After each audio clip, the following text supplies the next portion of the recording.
Saudara, polisi kembali menangkap 2 dari 10 tersangka pemerkosaan terhadap anak di Parigi Motong, Sulawesi Tengah.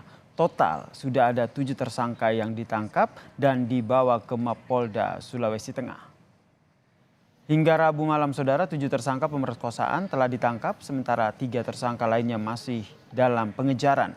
Sementara itu, saudara, 1 terduga pelaku yang berprofesi sebagai polisi kini masih didalami untuk memastikan apakah yang bersangkutan terlibat sebagai pelaku. Selain tersangka, saudara, polisi juga telah menyita sejumlah barang bukti, diantaranya adalah pakaian korban.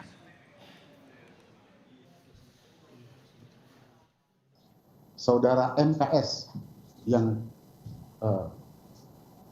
berprofesi sebagai anggota Polri, tapi kalaupun dia betul melakukan berarti dia oknum anggota Polri, ya. Sampai saat ini masih dalam pemeriksaan. Dari korban, kita sudah menyita 1 lembar celana pendek kain berwarna hitam yang digunakan oleh korban.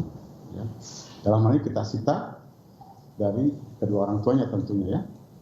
Yang kedua, 1 lembar kaos lengan pendek warna ungu. Komisi Perlindungan Anak Indonesia pun mendesak polisi mengusut tuntas kasus pemerkosaan anak oleh 10 orang di Parigi Motong, Sulawesi Tengah ini, saudara. KPAI menegaskan korban harus mendapat perlindungan dan juga pemulihan setelah mengalami tindak kekerasan seksual. Saat ini, saudara, KPAI terus berkoordinasi dengan Pemda untuk memantau perkembangan kondisi korban. Kekerasan seksual pada anak adalah kejahatan paling tersembunyi karena TKP-nya hanya ada pelaku dan korban. Sedangkan syarat menjadi tersangka, kepolisian membutuhkan 2 alat bukti. Untuk itu, kesaksian korban yang sudah ada penting diberi akses keadilan, bagian dari pemulihan, restitusi. Karena kita tahu baru 5 orang yang ditahan dari 11 pelaku. Tentu saja kita dorong alat bukti terus dilengkapi.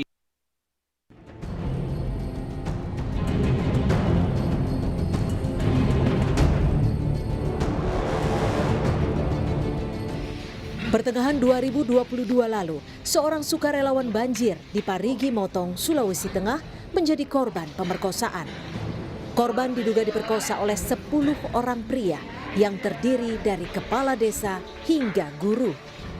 Kala itu, usai menyalurkan bantuan, korban tak langsung kembali ke kampung halamannya karena sempat dijanjikan pekerjaan oleh para pelaku. Sejak saat itu, 1 persatu dari pelaku memerkosa korban dengan berbagai modus. 6 bulan berselang, tepatnya pada Januari 2023, korban menceritakan derita yang dialaminya kepada orang tuanya. Orang tua korban pun kemudian melapor ke Polres Parigi Motong. Saat ini polisi telah menetapkan 10 orang tersangka atas kasus pemerkosaan. 7 tersangka telah ditangkap, sementara 3 tersangka lainnya masih dalam pengejaran.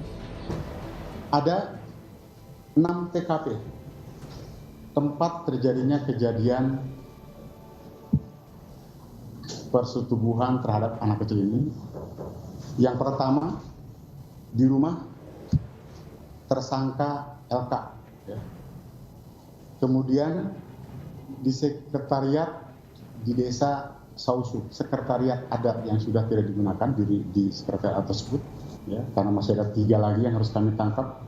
Jika ada masyarakat yang mengetahui keberadaan dari 3 pelaku ini, mohon kiranya berkenan untuk menginformasikannya kepada kami. Termasuk juga kami menghimbau kepada 3 tersangka yang masih buron ini untuk dapat menyerahkan diri kepada kami. Saat ini, remaja yang menjadi korban pemerkosaan masih dirawat di rumah sakit. Polisi masih mendalami kasus asusila yang diduga melibatkan kepala desa ini. Tim Liputan, Kompas TV.